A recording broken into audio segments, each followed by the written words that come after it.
Thank you for downloading the BBQ Central Show.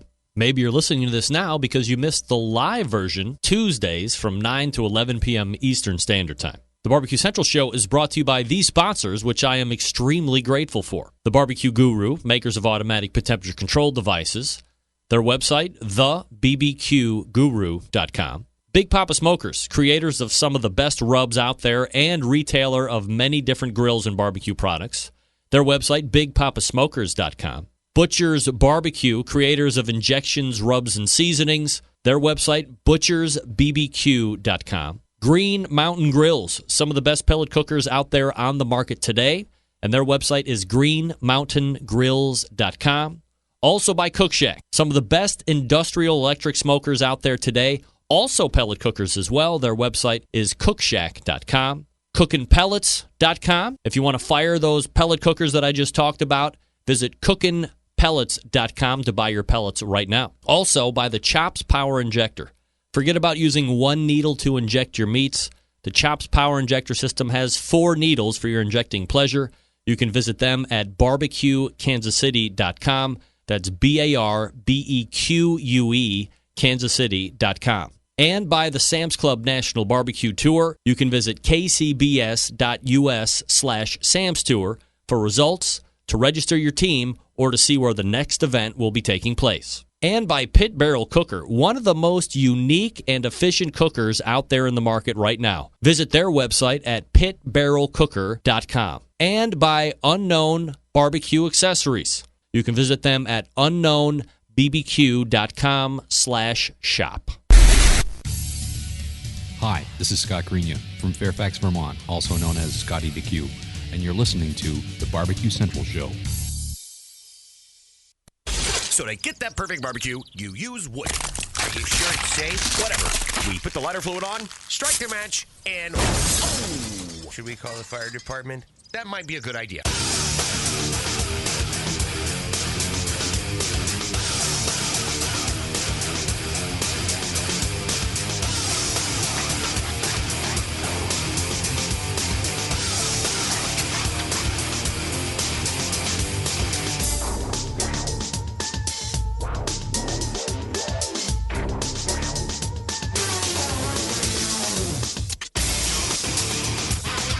All right, good evening, and welcome to the really big BBQ Central Show. This is the show that talks about all things important in the world of barbecue and grilling, broadcasting live and direct from the Rock and Roll Hall of Fame city of Cleveland, Ohio. It's the barbecue capital of the North Coast. Happy to have you aboard here on your Tuesday evening. If you want to jump in on the show tonight, more than happy to have you. A phone call is all it takes, 216-220-0966. You can also email the show if you would care, Greg at thebbqcentralshow.com. Here's what's happening in case you didn't get the newsletter or get on the Facebook or all that other stuff. We'll get to that here in a second.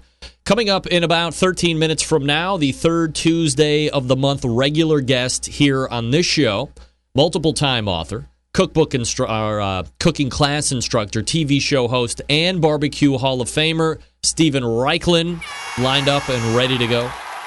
Maybe Skype, definitely by phone if Skype doesn't work, but he's out traveling. I think he's in Canada. So we'll check in with Stephen here in about 13 minutes from now.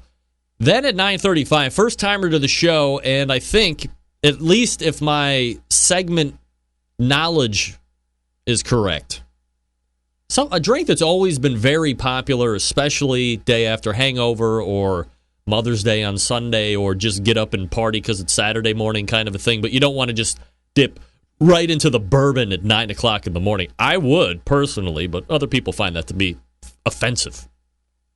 Bloody Marys are taking over the earth, raging around, becoming more and more popular. And at 9:35, we're going to be talking to someone who has made a craft brand of Bloody Mary sauce, Bloody Mary mix, whatever you call it. Catherine Stiles from Barbecue Wife will be joining us. Very excited about that. And then we'll move into the second hour, and we will be joined by a 2B Hall of Fame'er, part of the induction class of 2016, which is this year. He is also the pitmaster of Big Bob Gibson's competition cooking team. He is also a cookbook author, a guy you see on TV quite a bit. Somebody who visits the show from time to time. Chris Lilly, Big Bob Gibson's. We're going to be talking about the BBQ Hall of Fame. We're going to be talking about his induction into the BBQ Hall of Fame. I still think it's weird that Chris Lilly is being inducted into the BBQ Hall of Fame, not because of what he has accomplished, which certainly by all standards worthy of BBQ Hall of Fame induction. I mean, he can't be a few years older than me. He's in the BBQ Hall of Fame already? Whoa. Give him some time, man. So we're going to talk about it. And then at 10:35, and we'll get into this a little bit more in detail here in a couple minutes, we will reload the official Texas correspondent for the BBQ Central Show, Pitmaster of Rogue Cookers, a championship, world championship, award-winning Pitmaster Doug Scheiding will join us. We'll be more or less going over the recap of IBCA's annual meeting. So, okay, right off the bat, I do want to thank my man Todd from Bark Brothers. I'm wearing their shirt here. Bark Brothers Barbecue in beautiful Columbus, Ohio, or as I affectionately call it, C-Bus. Shout out to Todd. Todd, I do have your shoes. Also, since I'm going to mention shoes, Dean Szymborski. I have your shoes, Dean. I have your shoes, Todd. I will send those out tomorrow, maybe Thursday. Corporate Peterbilt guys in the wings. So I may or may not get to the post office tomorrow. Shout out to AI in the chat room. Hello, Angela. Good to see you. So don't sleep on the shoes. They are coming. And by the way, Dean and Todd, I'm wearing Todd's shirt here on the show tonight. Once you get those shoes, you have to wear them out in public. You have to go Facebook Live and show everybody you're wearing them in public, or at least take a picture. Do that solid for me. I would appreciate it. So be on the lookout for those. And thanks again for the shirt, Todd. All right. Let everybody know the show's on. Hit the Facebook, hit the Twitter, all the social media, Snapchat, Instagrams. Send them to theoutdoorcookingchannel.com. Send them to my website, thebbqcentralshow.com. Send them to Facebook. Wherever you get the show, go get it now. Share it around. It's going to be great. So here's what happened last week. Right around 10:13, all of a sudden the show shuts off. What happened? Where did he go? Terrorists are running around, and who knows? Barbecue terrorists. It's the Republicans. It's the Democrats. Donald Trump is carrying on. Hillary Clinton's taking him off the air. What? So, what can I tell you? None of that actually happened. If you review my timeline on the Facebooks, a huge tree across the street was struck by lightning, fell down over the power lines, and associated phone and cable lines as well. And took me out in one fell swoop. Didn't actually get power until 3 p.m. the next day, when Cleveland Public Power decided to show up, hook us back up, but only to have our internet out for days after. So that's exactly what happened. No conspiracies, bills are paid, all that good stuff. Nothing underhanded or seedy, as it were. Just a tree falling over and taking literally until yesterday morning at 7:15 a.m. for the tree company to show up and actually get rid of it. Well, what's going on for a week? I don't even want to get into it. But I don't think anything was going to get done unless me and my wife and my neighbor's wife got onto the city of Wycliffe and we're like, the tree's been down for 5 days. Anybody going to do anything about that? No. Forget it. Plenty of time. Homeowners got to call in. Oh, it was a nightmare. But nevertheless, we have fully recovered. Power's back on. We didn't lose any food in the refrigerator, so I was very excited about that. We were right on the cusp. My in-laws rescued us with one of those portable generators, so we were able to plug in the wireless generator for like AT&T so we could get television because, you know, the Olympics are on, folks. Is anybody watching the Olympics? My wife is huge into the Olympics. Olympic Becky, that's what we call her. She knows everything about every sport that's going on right now. She can give you the rundown. I could pull her down here for the last 2 minutes of this segment. She'd give you the Olympics rundown, including the Brazil women losing to the German women in beach volleyball. Huge upset. Then we plugged in the refrigerator/freezer after that. Kept everything cold. It was great. No problem. Very happy.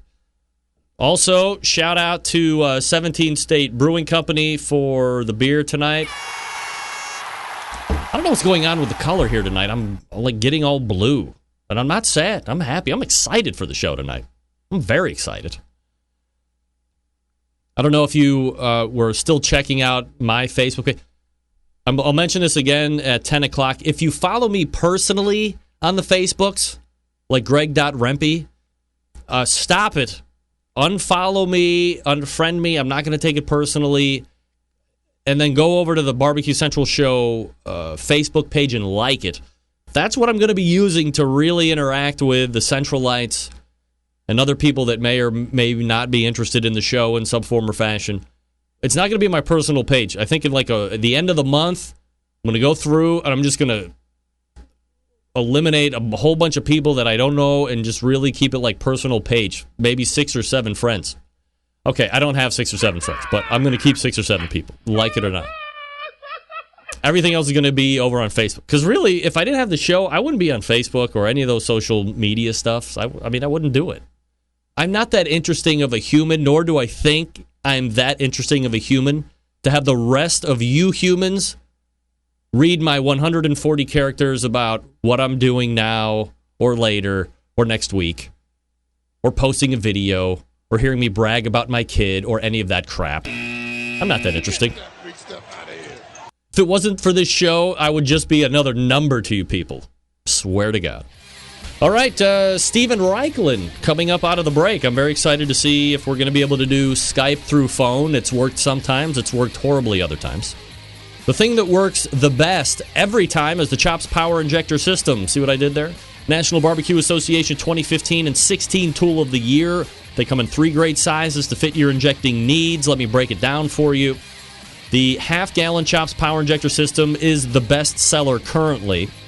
Use it in competitions or to pump up the backyard folks like me. So easy to use, right? Clean it, fill it, pump it, and go.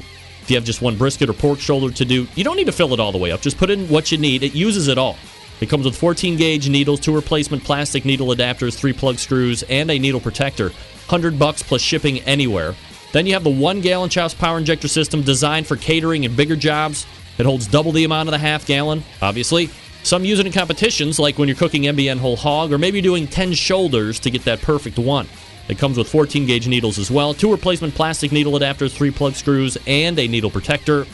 $120 plus shipping anywhere. The newest one is the Chops Full Power Injector System. It's not even new anymore. It's just the latest and greatest. It's fully electric. The commercial and competition Big Daddy. There is not a holding tank here, folks. I'm sorry. No, I'm right. There's not a holding tank. It's a 3.5-foot pickup tube. You can put in any size container from a few ounces to a 55-gallon drum. It was designed for Chef Rob at the best barbecue restaurant in Kansas City, and he said time and time again that with the Chops Full Power Injector System, his briskets are better than ever. It comes with metal needle adapters, 14-gauge needles, 3-inch 12-gauge needles, 2-inch 11.5-gauge needles, 3 plug screws, a needle protector, $325 plus shipping. A number of the top pitmasters are using Chops Power Injector Systems every day. I do. You should use it as well. And it's not just for food. How about alcohol-infused watermelon, cantaloupe, honeydews, you name it. You name the melon you want to inject, Chops Full Power Injector System has you covered. It's made in Kansas City, Missouri, USA, handmade. Extra accessories, you want them, they got them. You want to shoot the big ground spices, they have you covered in that realm as well. They sell replacement stock needles, plug screws. Great upgrade you can buy to make a Chops Full Power Injector System bulletproof. How about the metal needle adapters? Fantastic. BarbecueKansasCity.com is the website. BARBEQUE. BARBEQUE. BarbecueKansasCity.com. And let Dan Uladal and the folks over there at the company know that the show sent you, the BBQ Central Show. You see it right there? And he's opening a barbecue restaurant. It looks like soon, so we'll be having Dan on to talk about that as well. All right, Stephen Raichlen, BBQ Hall of Fame'er, coming on in about 5 minutes. Stick around.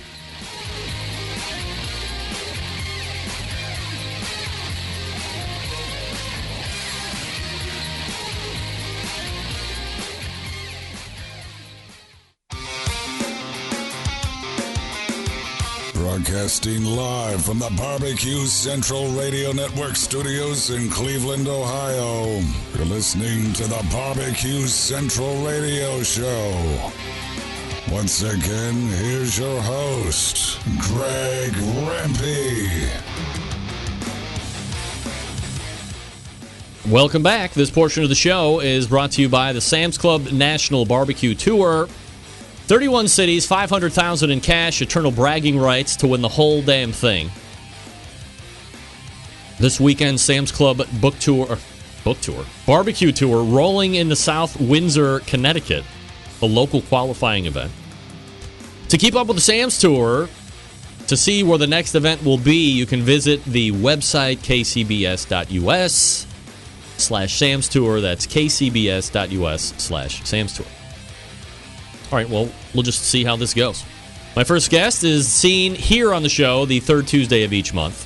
2015 BBQ Hall of Fame inductee, TV show host, barbecue cooking class instructor, multiple-time author. Let's go ahead and welcome back Stephen Raichlen to the show.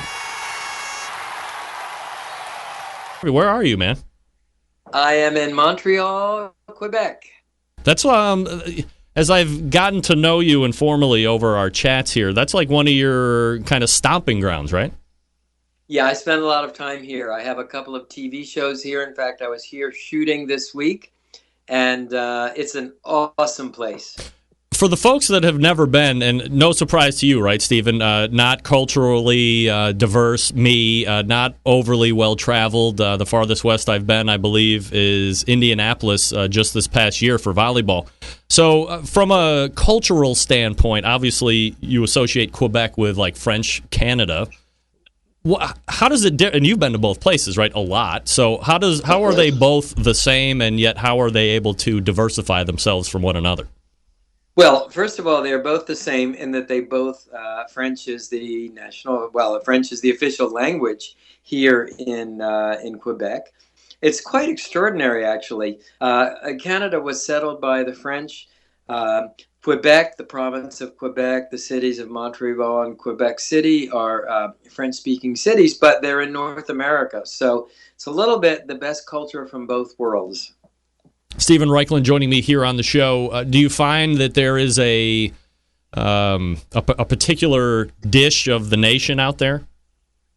Well, you know, what's really interesting, my book, How to Grow, was translated into French about 15 years ago. And because I speak French, I came up and did a book tour.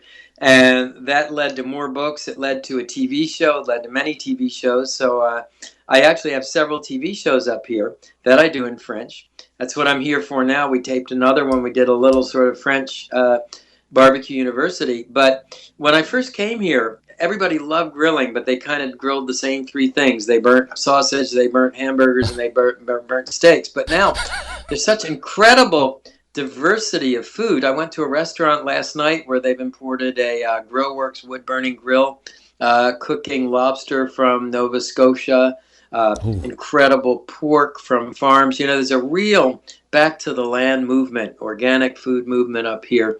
And I would say the food in Montreal is as good as any city in the United States. Stephen, let's go ahead and review. Earlier in the year, you released your list of what you thought were going to be 2016 barbecue trends for people to kind of to watch for and look at. So we're 8 months into the year, 8.5 months into the year, and I wanted to review just a small handful and see if you think you're trending in the right direction, or maybe you missed, or maybe you hit a home run. And first things first, and I guess it's got to be right here. It's wood-burning grills in top-flight restaurants, and you just hit on it. But as you look at it from that prognostication, back in January, how are you seeing that now in month 8? Oh my God, that is so hot. Such a big trend. In Miami alone, in a 6-block radius, you've got the new Francis Malman wood-burning grill restaurant that's called Los Gauchos. You have Tom Colicchio's new place, which is called Beechcraft. You've got a restaurant called Clima that has one of those charcoal and wood-burning ovens from Spain, the Josper oven. Cross over to the mainland, and we're just talking Miami, which is not a barbecue central kind of place. You have Kiu, which has an amazing wood-burning grill, wood-burning smoker. It's all over the place. It's really hot. In fact, I mean, we've taken a giant step backward. Used to be that everybody cooked with wood, of course, and then the gas range was thought of as a great technological advance, but people see now that you just can't beat the flavor that you get with wood. When the restaurants are bringing these pieces in, do they find, as you're talking to some of the owners and some of the executive chefs, that there's an extensive learning curve for folks that maybe aren't trained on the live fire aspect from the wood, or is it relatively simple? Well, there is a learning curve in the sense that wood is a very mercurial heat source. You don't set one temperature and forget it. The fire needs to be fed. It has hot spots. It has cold spots. But I think chefs really embrace it because it's much more interesting. It's much more exciting to cook on a wood fire than on a gas fire. One of the other items that you hit on was bacon 24/7. And, Yep. I thought when we were talking about it in the beginning of the year, I was like, man, I think we have seen maybe it just seemed like bacon was going so over the top and people were just doing so many crazy things just to say they did it with bacon that I thought you would almost... and to not coin a phrase, jump the shark when it came to bacon. But I don't know if I still feel that I still think we're trending into bacon is still popular and people want to say bacon all the time. Where are you finding bacon 24/7 right now? Well, I think what's happened is that people are curing their own bacon and serving their own bacon, but the idea of sort of putting bacon in and on everything has subsided somewhat. I think bacon, it's become assumed that at a good restaurant, a good barbecue joint, you pardon me, you will make your own bacon. Now, interesting bacon sighting in Red Hook, Brooklyn, one of my favorite barbecue joints, which is Hometown Barbecue, Billy Nerney's place. He's doing a pastrami pork belly bacon, which is like you can't imagine. I mean, think about what you want to eat when you cross the pearly gates, and that's what it is. No doubt. Stephen Raichlen joining me here on the show.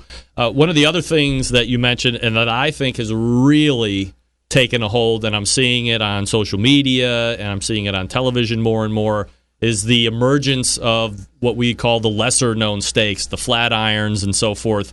This is something that has really taken off. I think you hit right on the head. Yeah, absolutely. And I think in part this is driven by our desire always to have new experiences, new foods, go to places we've never been before. Also, it's a chance to sort of eat well and have intensely flavored steaks that maybe don't cost as much as your T-bones and your porterhouses. Do you think that there is a yearning or a wanting from the general consuming public to be able to have something that will be able to provide that kind of a mouthfeel for the cuts that you had just mentioned, but not have to pay $15 and $18 and $20 a pound, and now you have that opportunity to have similar experiences if you cook it the right way?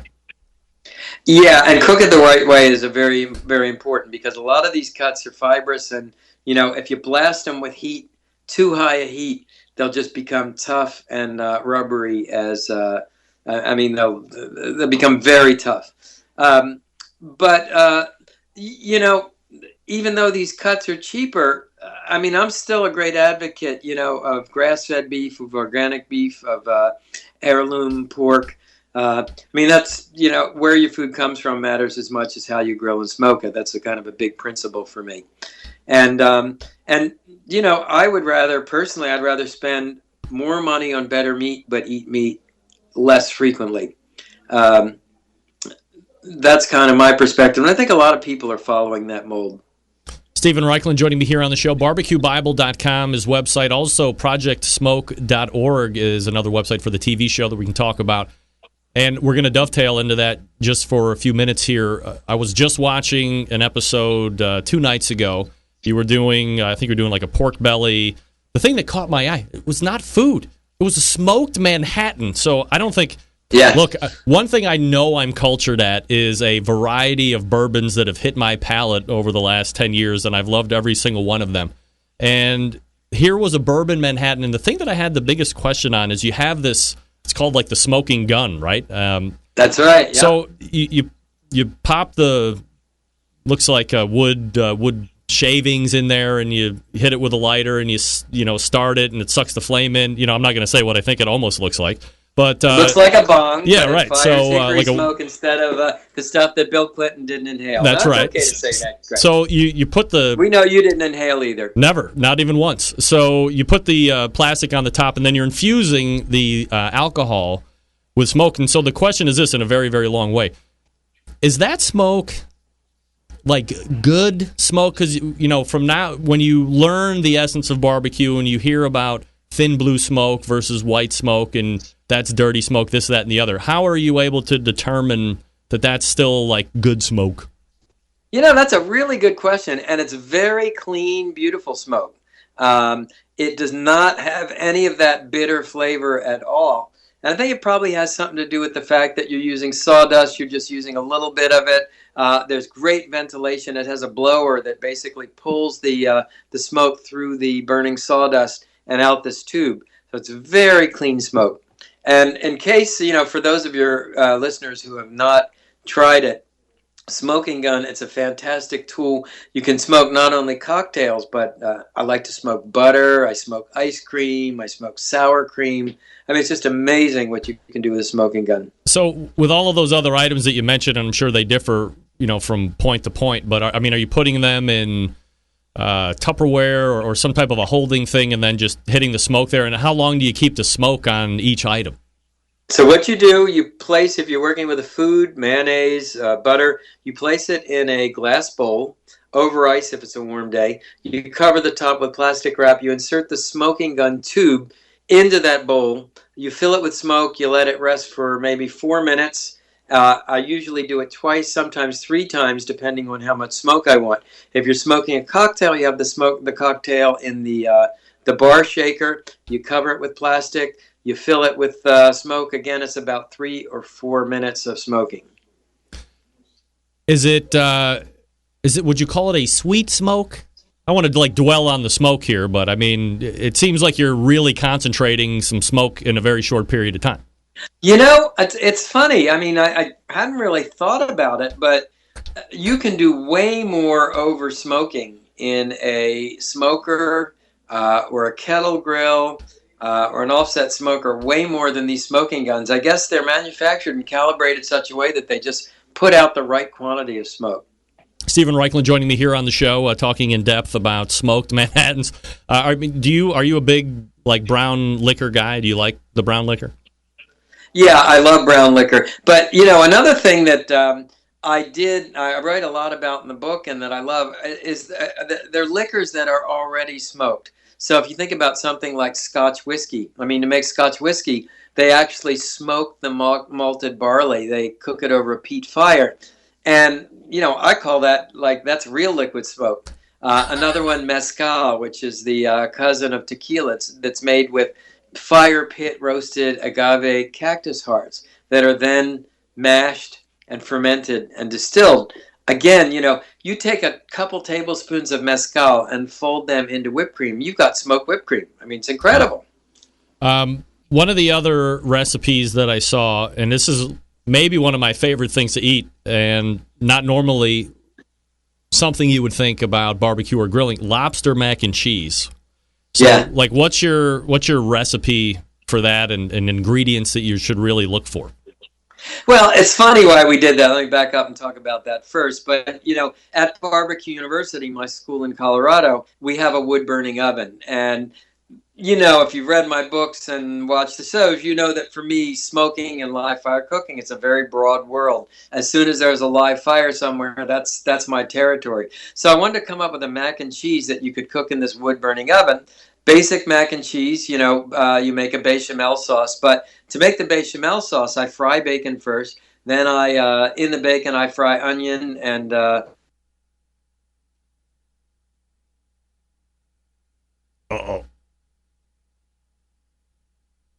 Call on hold.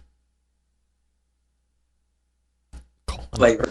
And then the pasta goes in. Sometimes I'll use smoked cheese. Sometimes I'll use pepper jack cheese. And finally, it's poached cooked lobster meat, topped with breadcrumbs and melted butter and cooked in the wood-burning oven. You can do it in an indirect grill. It's pretty insane. Stephen, it's actually very insane. Yes, I mean, it sounds incredibly insane and decadent and all those great words that one uses to describe really great food. Stephen Raichlen joining us here on the show, barbecuebible.com. Yeah, I'm right here. Great. All right. So I wanted to get your thoughts real quick before I let you go, and appreciate the time as always. 2016 bringing in a new 3 into the BBQ Hall of Fame. It was you last year. We have Chris Lilly going in this year, David Knight from Old Hickory Pits, and Artie Davis in the celebrity/humanitarian category. I don't know if you have any thoughts about any of those guys, or just taking a quick look back at your time at the Hall of Fame last year. Just like your thoughts. Well, first of all, I think it's a great choice this year.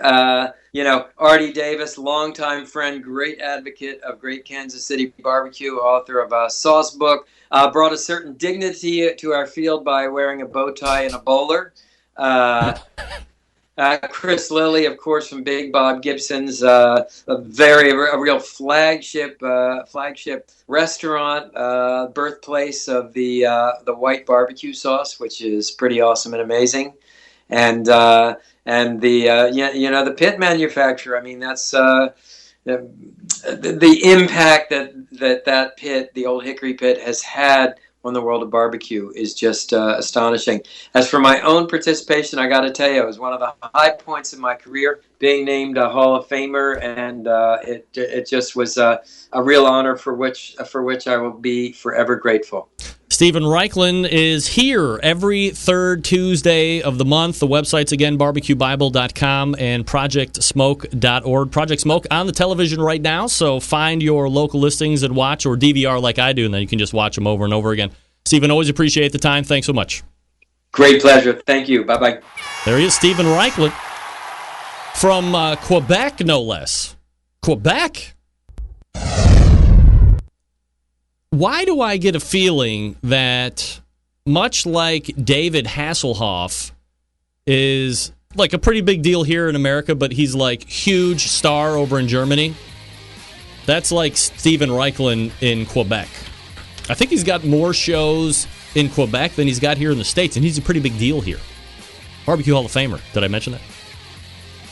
Cook Shack manufactures smoker ovens for barbecue lovers with any amount of experience, whether you barbecue in your backyard, on the competition circuit, or in 5-star dining facilities. Cook Shack has a unit that will do the job. And with a perfect full line of barbecue sauces, spices, pellets, and wood chunks, it's your one-stop shop to go to. Cook Shack strives to be your barbecue resource center by offering cooking classes, online recipes, how-to videos, 2 blogs, smoking grilling 101s, and a video cooking classroom. Check out their website, cookshack.com, or follow them on Instagrams, the Facebook, YouTubes, the Twitter, Pinterest, and the Google Pluses. Get advice or share your passion for barbecue on their world-class barbecue forum. Cook Shack pellet-fired smokers are the choice of champs because they were manufactured and designed by a champ, Fast Eddie Morin. The FEC 100 and PG 1000 are always customer favorites. The PG 1000 can double as a smoker or grill.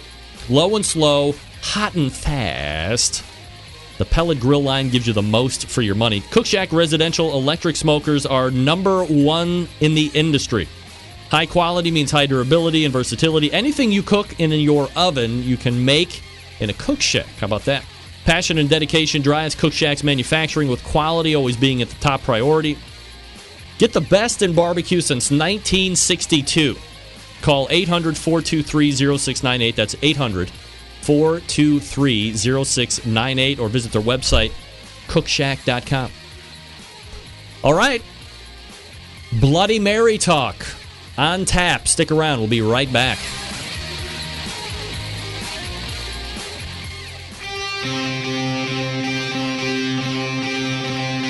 Get in the smoke Coke. Call 877-448-0433 to get on the air.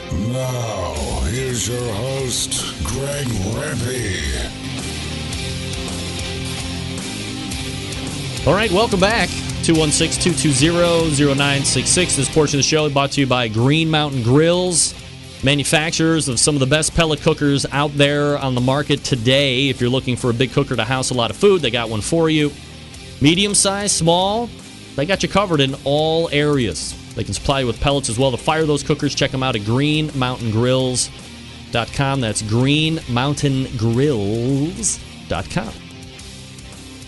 All right, my next guest this evening has found and is working quite the niche when it comes to the world of Bloody Marys. Here to talk a bit about her brand and how it relates into the world of barbecue, the owner of BBQ Wife, Catherine Stiles, joining me here on the show.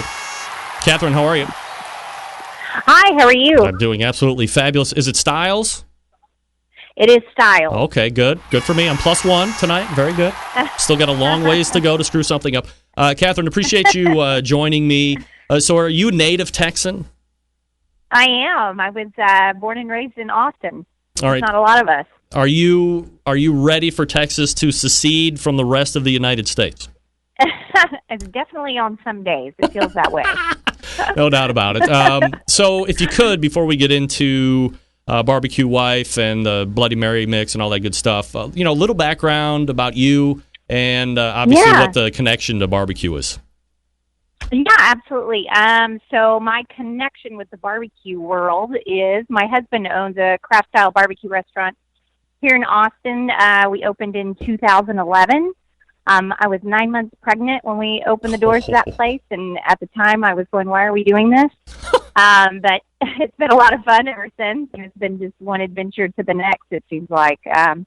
So my connection with barbecue is really through him, and growing up in Texas and Austin, obviously I was, very experienced in having different barbecue around the state. But he grew up, my husband Shane, grew up in a town called Taylor, Texas, which is kind of a Central Texas barbecue mecca. So, from his time growing up in Taylor, from the time he could walk, he was visiting some of the best renowned barbecue joints in Texas, and really opened my eyes to the differences between good barbecue and bad barbecue, and craft barbecue and other ways of doing barbecue. And that's kind of where I got more of a crash course is through him. And this whole barbecue adventure has been just so much fun.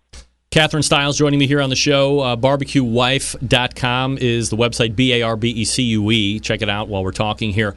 So with Shane doing the barbecue, were Bloody Marys something that you were always kind of partial to, or was there something in the Bloody Mary market that you thought was lacking that you could fill and kind of make a viable business? Yeah, so for me, I'm a huge Bloody Mary fan, obviously, but I always had a recipe that I made at home for friends and family. And when I started working more side by side with him in the barbecue world, I found really quickly that the sauce that we use at our restaurant is a Central Texas regional sauce. It's a mop sauce, which if you know anything about Texas barbecue sauce is somewhat of an afterthought. They said, good barbecue doesn't need sauce. So in Central Texas, you'll find a lot of mop sauces, which are real thin based. They're very tomato based sauces, but they're not overly sweet. They're not overly thick. And they almost have a profile of a Bloody Mary all by itself. So when I started thinking more along those lines, I was like, man, this would be a really unique complement to my Bloody Mary mix. So for about a year and a half, I actually played around and tested the recipe using different measurements of the sauce in my recipe and tweaking things. And what we came at the final product was something that was really unique and outstanding, and kind of connected all the dots for me as far as it made sense. It just kind of made sense, like, wow, this is really a unique product. It makes sense with what we're doing in the barbecue world, and it'd be fun to share it, and let's see where it goes. Where does the brand name BBQ Wife come from? Is it as fortuitous as it seems, or is there something kind of in the background? Yeah, so there's a lot in the background. Obviously, I'm a barbecue wife, so it's very authentic for me to explain that when people are looking at my brand going barbecue wife, and I can explain that story, but there's also a lot more for me that goes into that brand. As you probably know, it's not a very female-dominated industry, the barbecue industry, from all aspects, from ownership, from pitmasters to the women out there doing it and making it happen. But there are so many of us that are actually involved. We're just not most likely front and center. But what I wanted to do is really highlight that and push that out there and say, there are tons of barbecue wives out there, whether they are the ones behind the pits, whether they're the ones, running the business, doing the marketing, whatever it is. There's so many amazing women that I've come across. So for me, the Barbecue Wife brand itself is more about storytelling and bringing some of those characters and those people to life. So we took a lot of time in actually developing the brand around the Bloody Mary mix. And what you'll find is I really tried to celebrate those women, tell those stories, and just kind of push that front and center in everything that I do. I think one of the things that ties in with that barbecue wife are the ladies that you see as you are consuming the mix as well, correct? Yes. So, I come from a marketing and PR background. So for me, I knew right off the bat that I had to make this as visually appealing as I could to catch people's attention, because when you're in the marketplace, especially trying to go into retail, there's a million different options that you're competing with. And it's not just competing against other Bloody Mary mixes. It's competing against, am I going to buy beer tonight? What am I going to spend my dollars on? So you really have to understand that when you're going into that industry, that you have to jump off at the shelf and you have to tell your story immediately and grab people's attention. So I partnered with a very well-known Austin artist. His name is Gary Dorsey. And basically, he took all the ideas in my head and made them really beautiful. So we sat down and developed, right off the bat, 5 characteristics of barbecue wives that I wanted to bring to life in hand-drawn illustrations. So we put these drawings in place, and they're actually hidden inside the bottle. So every bottle that you actually purchase, you never know which one you're going to get. It's a double-sided back label. As you drink it down, you'll reveal one of the barbecue wives that are inside. So that's a really fun piece that we've been able to put into play. And again, just further tell that story and tell a little bit more about these women and who they are and what they do in the barbecue world. Catherine Stiles joining me here on the show, barbecuewife.com, the website, if you want to check it out. Catherine, do you know the origins of the Bloody Mary, from whence it started to where we are today?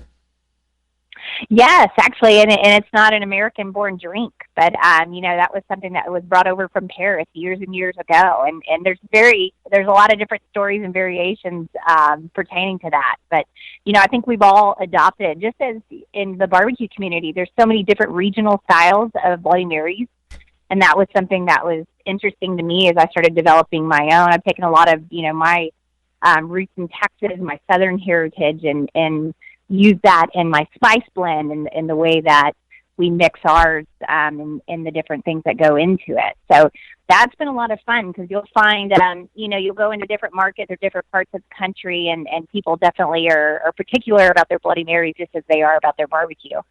So from a high level, what makes a good Bloody Mary, or perhaps the better question is, what makes one Bloody Mary stand out from another? Well, I think the biggest thing for me is using real, fresh ingredients where you can, and just have a really high integrity for the ingredients that you use in your Bloody Mary mix. So that was something that was important to me going into this project. Was I don't want to be the cheapest thing on the shelf and just try to move a bunch of product. But what you'll find is I'm usually the more expensive on the shelf, and there's a reason why. So we hand make every batch.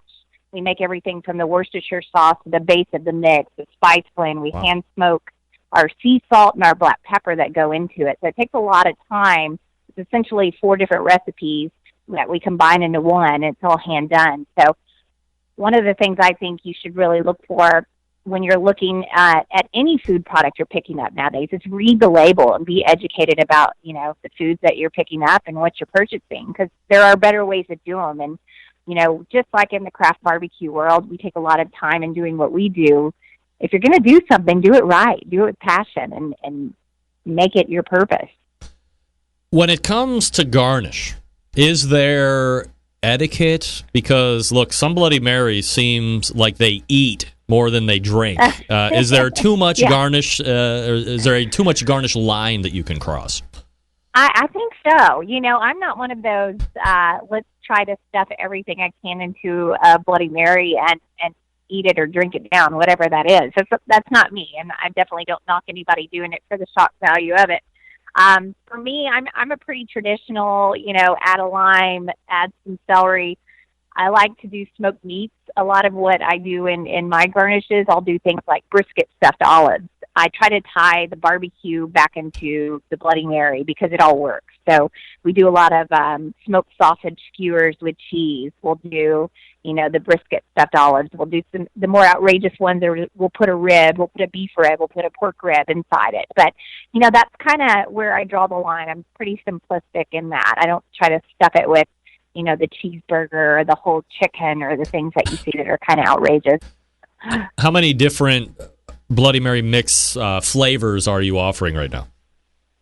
Right now, we just have the one. We have the one traditional, and that's the one that I kind of prefer. So it definitely has a kick to it. And the way I designed it was based off of my taste preferences. It's definitely not going to be the mildest. It's not the hottest either. It's kind of a nice heat to it. But it was designed so that you didn't have to carry, you know, 10 different bottles with you. You don't have to add the Worcestershire. You don't have to add more, you know, the salt and pepper and things to it. It's kind of a complete mix.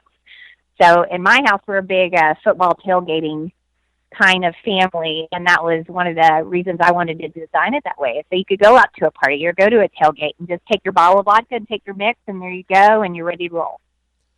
As far as price point, where are you guys sitting at in the market?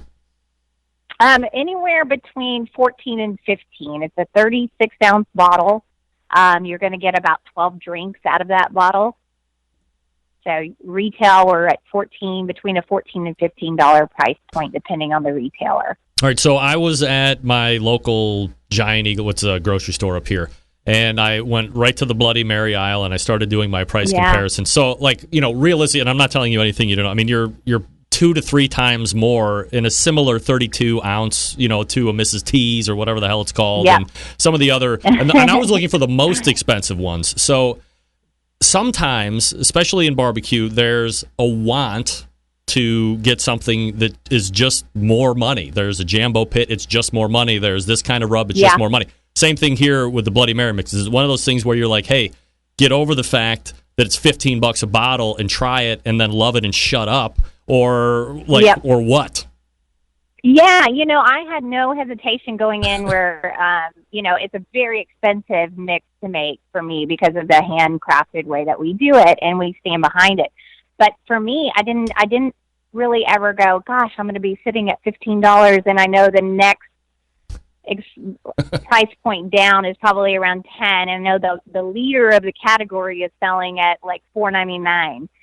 But you can't compare the two when you really look into the process that we do, the processes we go through to actually make it, and you look at the ingredient profile and the higher end ingredients that we're actually purchasing and the process that we do, the smoke, the sea salt, the smoke, the black pepper, you can't compare it. So what I've found when you lead with that and you have no fear in what you're doing and standing behind it, there's really no hesitation with the audience that finds you. So we found that, you know, everywhere we go, we sell out. We're really selective in the retail outlets that we go in. So like I said, I don't want to be on every shelf because I don't want to be sitting and collecting dust on shelves where my audience isn't going to be.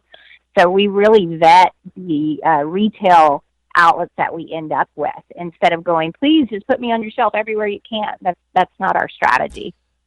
It seems the only retailers that get their hands, aside from if I went online and bought it, is only Texas-based. Are you going to get outside of Texas, or is that part of the marketing plan is to stay in the Lone Star? No, we are. We're slowly growing. So I'll back up a little bit on twofold on that. My first job is I'm a mom. I have 2 kids that are 2 little girls. They're ages 4 and 3. So what I've designed with this model is to take it slow and to understand, you know, I don't come from the consumer packaged goods industry. My industry is in marketing and PR, and originally started in the health food industry too. So I've got some background in food, but this is a whole new venture for me. So for me, I wanted to really understand, the marketplace, understand what consumers were thinking when they purchased my product, and get some of that knowledge under my belt before I said, hey, let's try to go everywhere. So we're in the process right now of expanding into more Texas markets. Outside of Texas will probably be within the next year. We get tons of requests and inquiries daily for people wanting to bring us in, but we've really kind of pumped the brakes on, let's make sure we're doing everything right before we try to go too big too soon. I love asking this questions to entrepreneurs in any discipline of the barbecue and grilling market, and you're falling here within that, which is being successful and slowly growing, but wanting to expand and all this great stuff. Is there a magic check amount that you would take from, Johnny's National Beverage Company if they came to you and said, hey, Catherine, we're ready to write you X check if we can just buy out BBQ Wife and we're going to make it our own, blah, blah. You've done a great job up until now, and here's your reward for that. You go away and we're going to take it over from here. What's that amount? I don't even have that amount, and absolutely there would be, like everybody, if they're going to be honest with you and say if somebody came to you with $100 million and said, hey, I want to take this over, I don't think there'd be a hesitation in that. But, honestly, I didn't start the project as a exit strategy product, which a lot of people do, and especially being Austin-based, that we're surrounded with a lot of packaged goods that have had some success in doing that. But, for me, it was a second act in my career, and something that I was very passionate. I put a lot of me into it. So I think if there was ever anybody that came in and said, hey, we're really interested in purchasing this out, it would probably have to be some element of me that stayed on board, because so much of the brand is built around me and my experiences and just the knowledge that I have of doing what I do. Holding Shane's restaurant aside, obviously, what's the best barbecue you've had in Texas? Well, I'm extremely biased, so I'd probably have to say that it is my husband's barbecue. But, there's so much great barbecue in Texas. And, that's part of the fun, is being able, even in a competitive marketplace like Austin, which is probably the most competitive environment for craft style barbecue, there's just enormous amounts of wonderful barbecue. So what I usually tell people when they ask me that question is, I'm like, go somewhere with a group of people that you enjoy and experience for yourself. Because what I've found in barbecue, it's not just the barbecue that makes that experience great. It's the people that are around you when you're having it. It's the environment that you're sitting in. It's the atmosphere. It's all of those things go into making that a great experience. So that's always my advice, is you can read the list, you can do whatever you want to do, but really set yourself up by, taking some people along that you really enjoy eating with and sharing a meal and enjoying their company, and you'll find that the barbecue tastes even better. She's Catherine Stiles, BBQ Wife. Check it out online if you're not in Texas to buy in stores, barbecuewife.com, especially if you're looking to step up the Bloody Mary mix game. Catherine, really appreciate the time tonight. Thanks so much. Yeah, thank you. You got it. Good night. There she is, Catherine Stiles, BBQ Wife. Wow, first time guest, man. She brought it strong. Come on now. Loved it. And let me tell you, I hate Bloody Mary mix. I'm not a big fan. I don't get it. I don't understand it. I don't know why people like it so much. But I love anybody that is willing to put heart and soul and passion into product and get it to market and make it successful. And if I can get you on here and help you promote that, I want to. See, here's the other thing. I want to like Bloody Marys. I do. But every time I have them, I don't want to like them anymore. And then I forget, and then I want to like them again, so I try it again. So I'll keep trying. I mean, you never know. I might get a bottle of this, and it could wreck my world in a good way. Speaking of wrecking your world in a good way, the Barbecue Guru, folks. That's right, the longest-running sponsor of the show, located in Warminster, Pennsylvania. If you've been thinking about automatic pit temperature control devices, stop here. They created it. If you don't know how they work, let me explain it to you high level. Pit temperature control device is a unit that is a product. Once you set your temperature, keeps it set all the way through the cook. I'm not kidding. This is real life. If you're a busy working pro like me, or perhaps you're constantly on the run with kids doing errands and you don't have the time to sit around and tend those pit temps, I get it. The Guru also gets it. That's why it will do it for you. Put on whatever you need, set the temperature, and get done what you need to get done. You got CyberQ Wi-Fi, you got DigiQ DX, you got PartyQ. PartyQ, I mean, come on, for $129, it's a self-contained event. AA batteries, goes from cooker to cooker to cooker. It's fabulous. Onyx Oven is out there, too, if you're looking for a cooker. Fits all the Barbecue Guru automatic pit temperature control devices. Do yourself a flavor.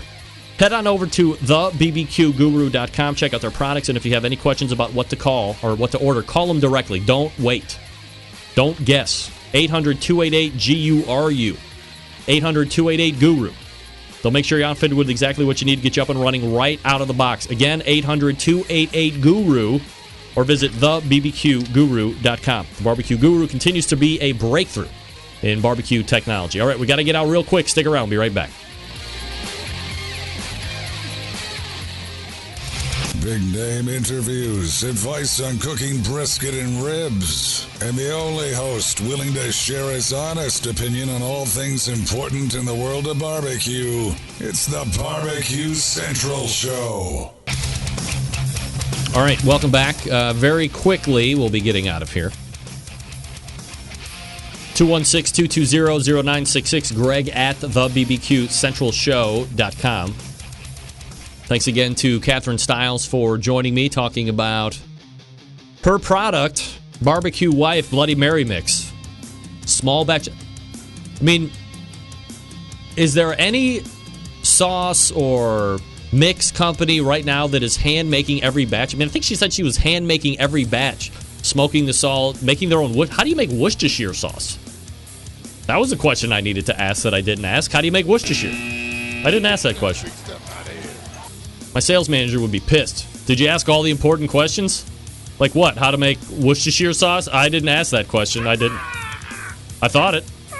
Didn't ask it. Sure didn't. All right. A lot of new subscribers to the newsletter. What happened? What changed? I don't know. Again, barbecuewife.com. If you're looking for a Bloody Mary mix, if you're not partial to one particular, or you're sick of the $4 32-ounce POC that she was talking about. Well, she didn't say POC, but... And it's correct. There was like Zing Zang, and there was some other one. They were like $5 for about 32 ounces. $4.99, I believe. I mean, she's 3 times the price. That's a lot to get over. Sticker shock, for sure. But what do we know here in barbecue? Buy the best, only cry once. Give it a try if you like that. All right, we are going to reload for the second hour. Play a little catch-up here. Matt Boer has asked for a few minutes. And because I am jam-packed in 2 and 3 of this show, I will grant him just a few minutes at the top of the hour. So, Matt, get ready. All right, you're listening and watching the Barbecue Central Show right here on the Barbecue Central Network. Stick around. We'll be right back.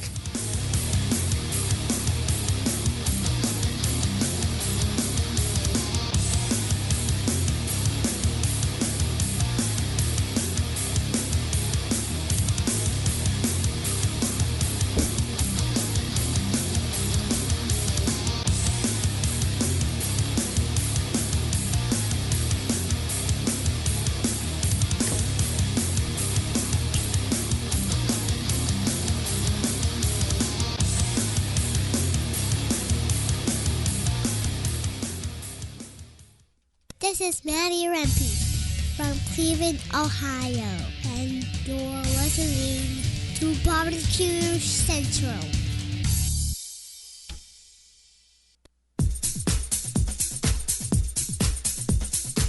Happy to have you aboard here for the really big barbecue show. Boing.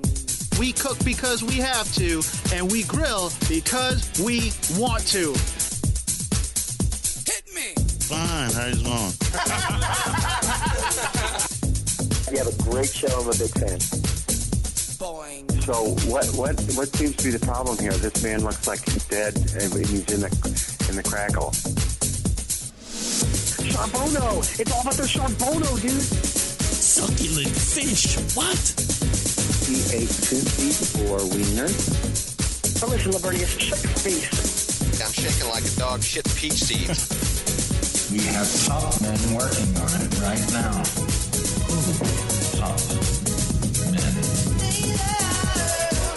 All right, just like that, we are into the second hour. Welcome aboard, friends and neighbors. You have found the BBQ Central Show, the show that talks about everything important to the world of barbecue and grilling. We broadcast live from Cleveland, Ohio, the barbecue capital of the North Coast, the Rock and Roll Hall of Fame city that I just said before Cleveland. Yeah, 216-220-0966. Greg at thebbqcentralshow.com. Your 2 bits of contact info. Complete mistake on my part. Matt Boer not going to be coming on the top of this hour. That was my fault. I misread. I'm going to be talking to Matt after the show. He's been very bad. It's time to get a butt kick. Still to come on the show tonight, 2016 Barbecue Induction Hall of Fame class. I completely misworded that. Chris Lilly from Big Bob Gibson. And Doug Scheiding. Road Cookers. The Sam's Club National Barbecue Tour rolled through the Commonwealth of Richmond, Virginia this past weekend. A local qualifier that feeds the North Charleston, South Carolina regional final. And the top 6 teams moving on to that regional are, in particular order, Grand Champagne Sauced Barbecue Team, 686.8. Second place, or as we say in the barbecue world, RGC, Uncle Toad's Competition Barbecue with a 685. Cool Grogs and Smokin' Hogs, third place with a 6765. Fourth, Redneck Scientific. If I may, shout out to Redneck Scientific. That's a name that's been around forever. 674.1. Dirty Reds Barbecue, fifth place with a 670.2. And rounding out the top 6, Apocalypse Now, 668. So, as you look through the points discrepancy, as we love to do on this show, between 1 and 6, damn near 20 points. 1.8 points between 1 and 2. And a pretty big gap between 2 and 3, and then it goes from there. However, all 6 get to move on. The next Sam's Club stop will be this weekend, as I had mentioned in the first hour, South Windsor, Connecticut. So good luck to all those competing in South Windsor. Anybody in the chat room competing in South Windsor, Connecticut? Karma if you do. Karma if you do. All right, let me get into this. As I had mentioned in the open, if you are my friend on Facebook, we're not going to not be friends anymore, but if I don't really know you, and I don't know a lot of people, I'm going to eliminate our friendship on the Facebooks, go over to the BBQ Central Show page on the Facebooks, and like that. That's how we're going to interact from now on. The other Facebook page, it's like personal, and I'm not going to do it. It's just I can't. I'm going to get my cap at some point, like 5,000 people, and then I can't have any more friends anyway. So I want to keep all of the friends that want to be down with the show and get my musings and my postings and so forth on the show page. So if you haven't liked it, get over there. It's I don't even have any idea what it is, but I'm going to tell you what it is right now. Head on over to facebook.com/ it's probably the BBQ Central Show. I'm sure. The hell is that? Oh, cripes. What is going on? Oh, this is unbelievable. Is my internet down? What is going on with my Facebooks? Hold on. It is... Here's the show page. Okay. Facebook.com/BBQ Central Radio Show. BBQ Central Radio Show. So if you are... Please like me there. What can I tell you? Now let me get off of Facebook. Let me first publicly apologize to the meat maven, Anella Kelso. Also, belated happy birthday here on this show. 29 never looked so good. You know what I'm talking about.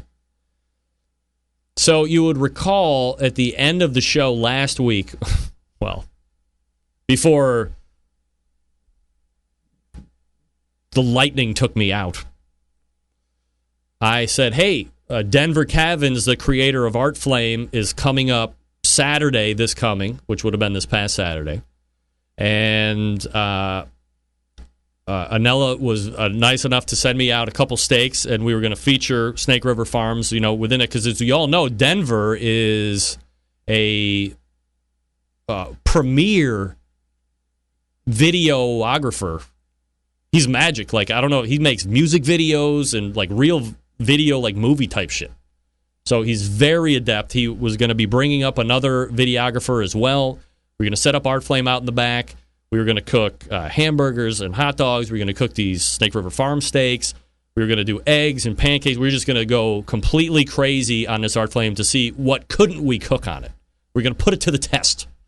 So if you've ever bought stuff from Snake River Farms before, because it's coming from Idaho, you ship dry ice. It's frozen. So we got it real early in the week. I dumped that stuff into the freezer in my refrigerator, or in my freezer at home to keep it frozen. And then Wednesday, I took the tomahawk and the flat iron steak out so it would be fully thawed by the time Denver got here on Saturday. So I don't want to be dealing with like half frozen meat. Nobody likes that. So I did that. What I didn't account for is that when the lightning struck the tree down across the street a week ago, and literally almost a week ago by time as well, that was also going to open the floodgates for rain. It hasn't stopped raining in a week. What? It hasn't stopped raining for a week. It has rained for the 7th day straight today. Last Tuesday, the floodgates opened. It hasn't rained all freaking summer.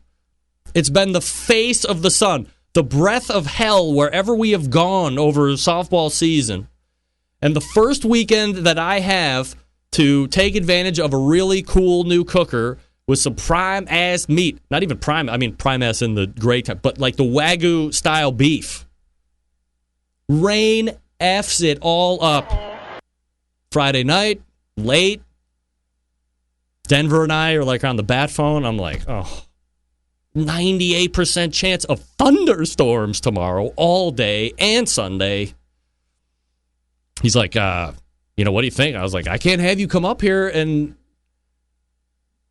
waste money. I mean, 5 hours up, 5 hours back. You got the time with the video guy, all this other crap. And what are we going to have? A photo shoot under 10 by 10 easy up canopies? Can't do it. So late night Friday, we're like, we're just going to have to reschedule. I'm like, we can't. He's like, why? I was like, the tomahawk and the flat iron steak are all unfrozen. They're ready to cook. I'm like, what am I going to... I had reached out and I was like, oh, God, can I refreeze it? I was told no, can't do that. So I had to suck it up, go to my Facebook page, my show page, and see the... I'm telling you right now.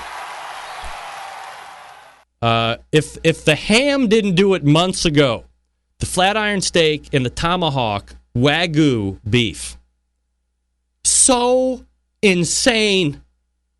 Like, I'm not even going to be able to put words. Like, if you haven't had it, scrimp and scrounge and save like a mother effer and at least buy the flat iron steak, which was phenomenal. The tomahawk thing was out of control.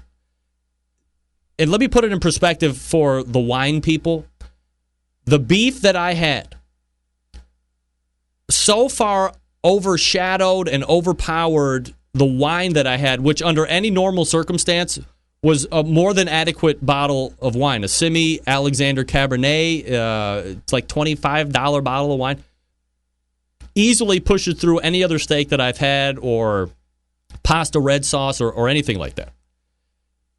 The beef blew right over the top of this one. I needed to have the Dominus or the Opus or the Camus or the Silver Oak to be able to compare how good this beef was. If you haven't had it, I'm telling you right now, birthday presents, save tax returns, whatever it takes. This stuff is incredible. I am ruined for beef for life. Thank you for nothing, Anella. Get that big stuff out of here. I don't know what I'm going to do. I will have to abide by Raichlen's words of wisdom in the first hour, which was don't eat beef all the time. Just get the best beef and eat it less frequently. Who knew words of wisdom? Phenomenal. Anella, everybody over at Snake River Farms is a champ. That stuff is ridiculous. I want to give it more adjectives than that, but I mean, I don't even know what to say. That beef changed my life. That beef changed my life, man. All right. Yeah, I know. Sylvie, you know it. You know it. You can't enjoy anything else. All right, folks, if you didn't know, Big Papa Smokers, the one-stop online shop for anyone interested in barbecue, featuring a comprehensive selection of American-made grills, spices, sauces, accessories, even a kit that gives you everything you need to make a world-class smoker out of a 55-gallon drum. Big Papa Smokers has made a name for itself by winning almost every major barbecue championship that there is. Kingsford Challenges, Houston Livestocks and Rodeos, Jack Daniels, World Series of Barbecue, better known as the American Royal, all that. Come on. Big Papa's also banded together with fellow California-based rub company Simply Marvelous to form what has now become known as the West Coast Offense, defying conventional wisdom. These two California-based rub makers have cornered the market on competitive barbecue to redefine the flavor profile that competitive cooks from across the country have begun to aim for. They have also started that BPS Elite team, featuring 15 of the best competition teams in the country, working together to promote camaraderie, competition barbecue, and to benefit children's charities across the U.S. They have also created two unique competitions. The Guinea Pig, which is a cost-controlled competition that helps kind of bring in the newcomers to competitive barbecue. However, it also benefits the most savvy of vet because it's cost-controlled. Featuring prize distribution all the way down to 10th place. This also providing incentive for people to get in it and stay in it. It's not a beginner's competition by any stretch. Everybody from beginner to novice to expert in the Guinea Pig at this point. Also, they have King of the Smoker. I mean, we all know about King of the Smoker. Everybody wants the invite. Will you get it? I don't know. Keep in mind, Big Papa's has been able to do all of this within only 6 years of being in the biz, turning the competition barbecue world on its head, creating their own unique competitions, becoming a staple of a nationwide restaurant chain, BJ's Restaurant and Brewhouse, by the way, benefiting children's charities across the U.S. Come on. It's just the beginning for Big Papa Smokers. The website, bigpapasmokers.com. That's bigpapasmokers.com. All right, if you are listening right now, until Friday, 10% off everything, snakeriverfarms.com. How about that? How about that? I'm telling you, it was some of the... You just got to try it. What can I tell you? All right. Chris Lilly coming up right after this. Stick around. I'll be right back.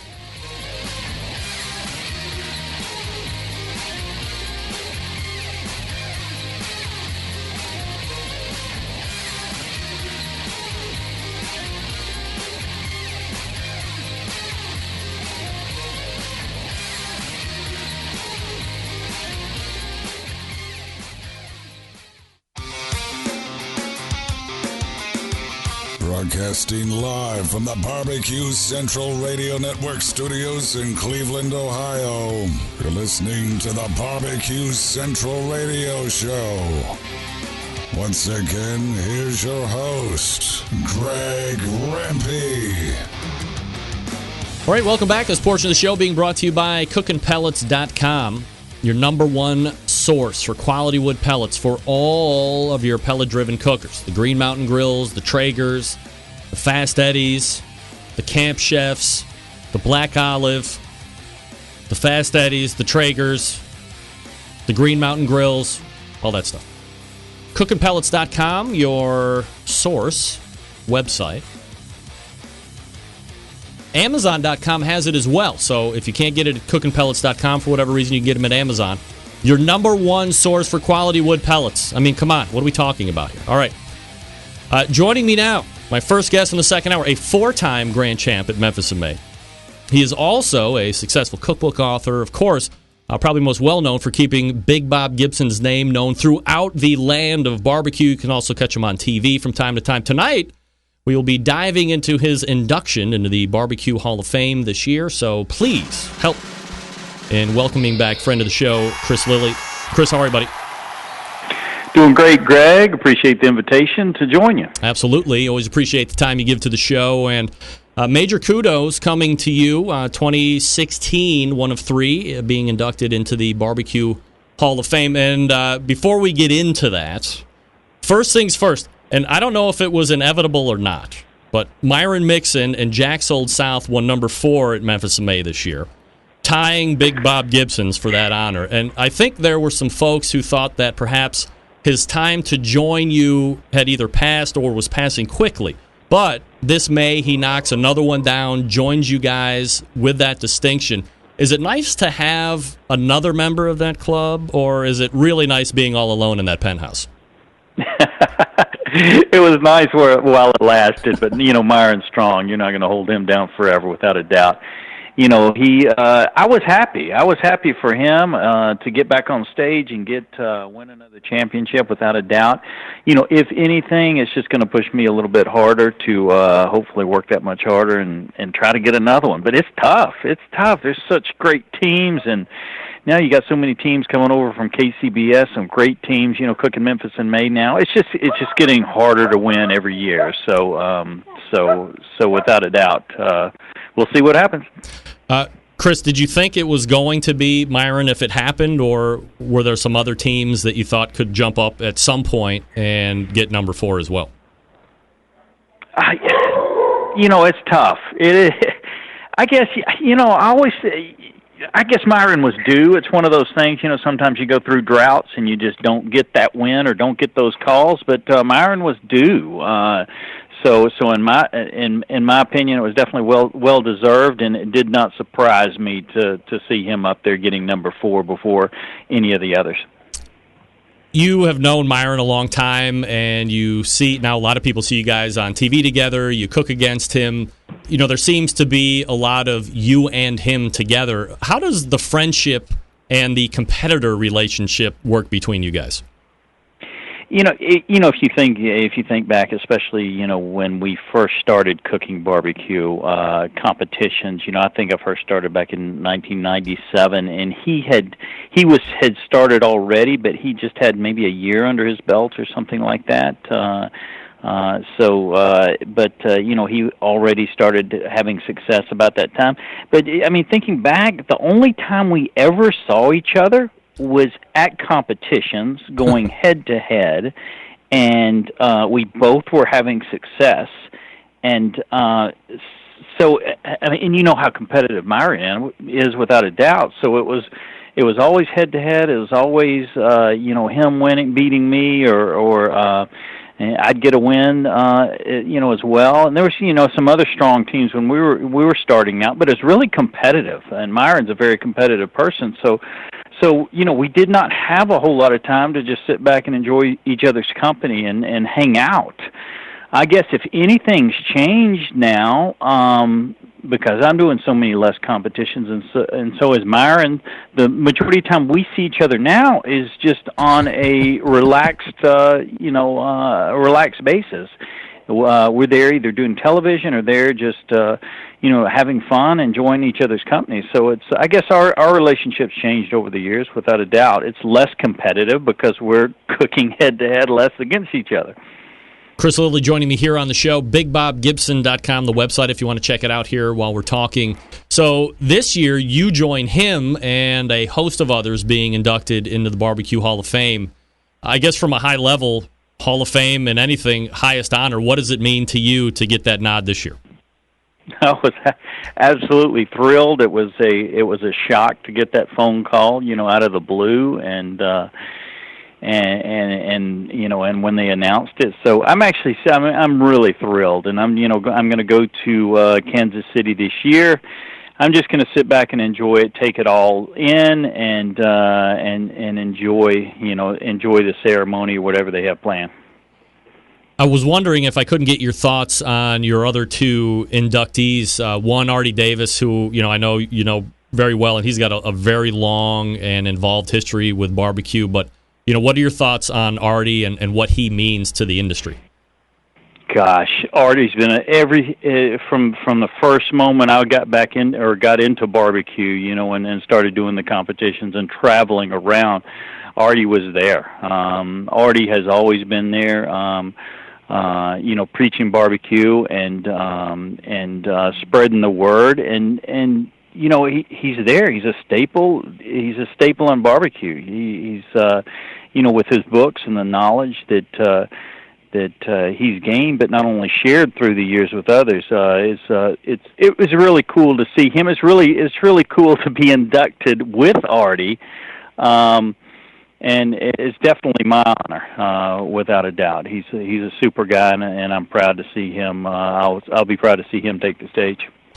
The other guy, Dave Knight, is from Old Hickory, obviously on the business side of things. Old Hickory is synonymous with barbecue, especially when it comes to the restaurant side of things. What do you know about Dave, and what are your thoughts about him getting elected into the BBQ Hall of Fame this year? I guess what I love about Dave and what he does without a doubt is he gives so much support to the barbecue cookers. Let me just do a case in point. I got hired by NASCAR to do a catering at the Sonoma racetrack on the West Coast. Obviously I'm not going to haul my rig and equipment from Alabama out there to do it. So my first call was to Dave. Just to say, hey, who's on the West Coast? Who's got cookers out there? Who's got a commercial kitchen out there that could give me support? Out there north of San Francisco and Sonoma. He gave me names, contacts, and within 24 hours, I had a commercial kitchen, had a commercial cooker. I was all set up with somebody out there to pull this off. And it's not only me. He gives his support to everybody from New York. I've seen it at the Big Apple Barbecue Block Party. I've seen him provide and haul pits down to the South Beach Wine and Food Festival. So one thing David has embraced is the help and the support in the barbecue community. And that's one thing that impresses me about David and Old Hickory.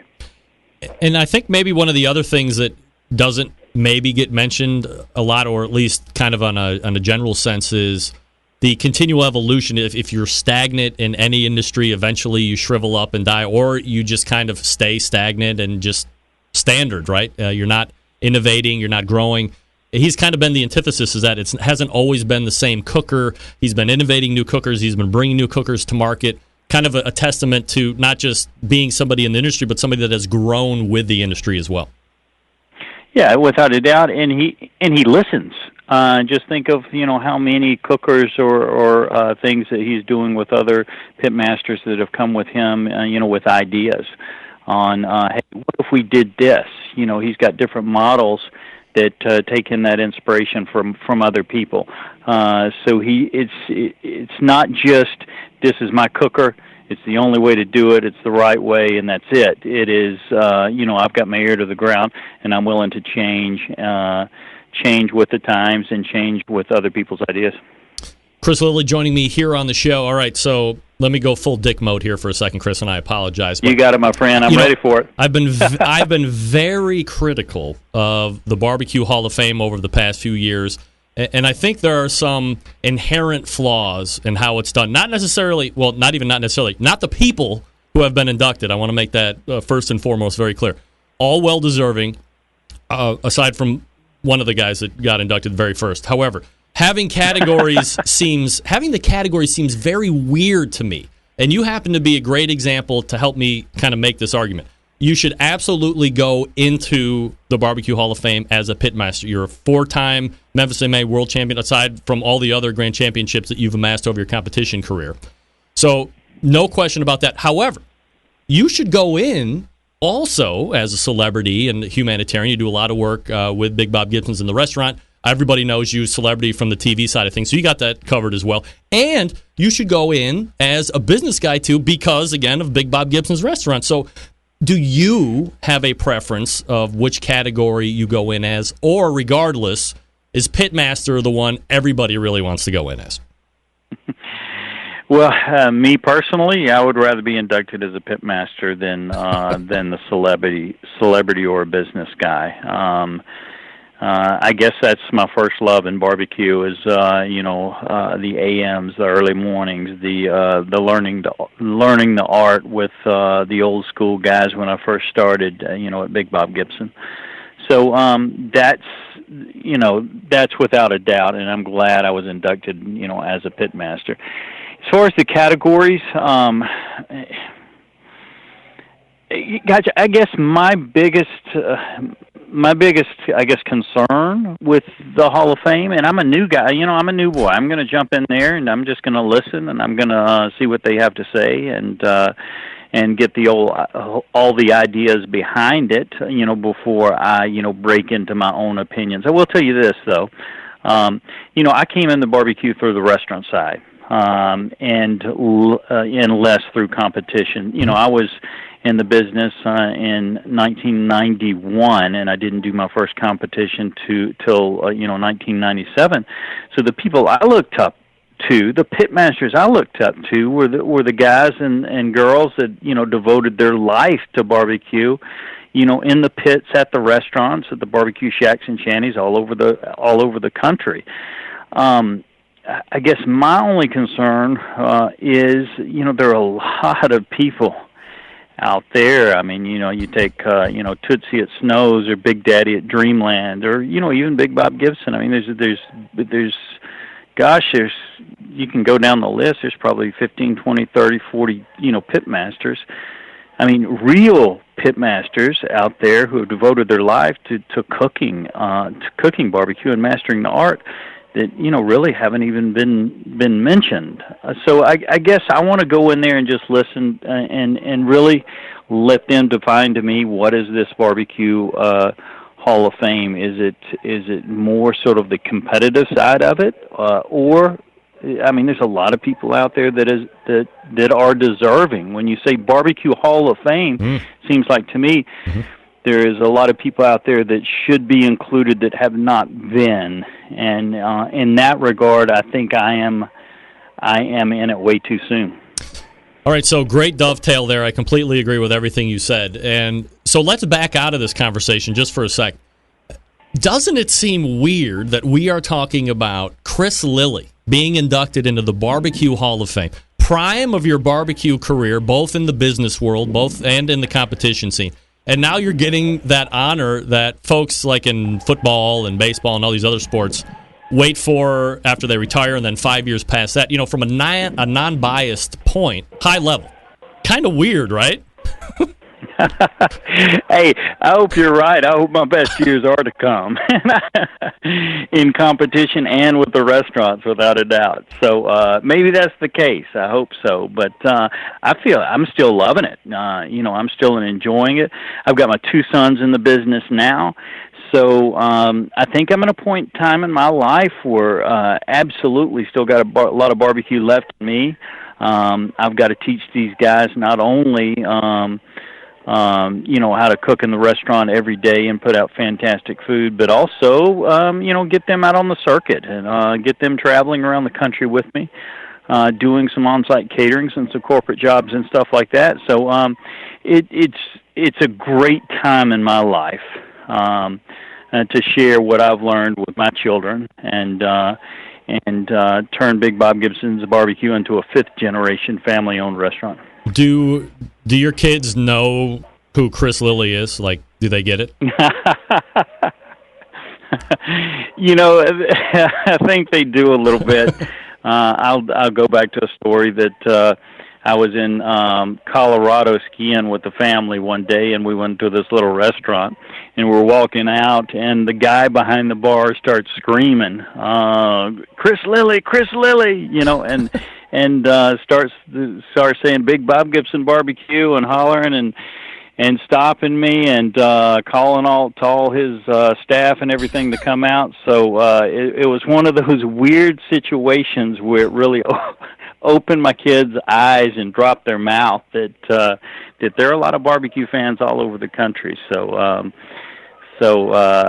they've seen it a few times and heard it. So they know there's a lot of love for barbecue all over, and that I am recognized in a small way. Chris, last question before I let you go, and appreciate the time tonight. Later this year, you're going to be taking part in the World Food Championships as a final tables judge. How do you get that offer, and what are you looking forward to most in an event that has grown leaps and bounds every year and becoming kind of a pinnacle of food sport? Well, it sort of, it started in Vegas and then it was in Kissimmee.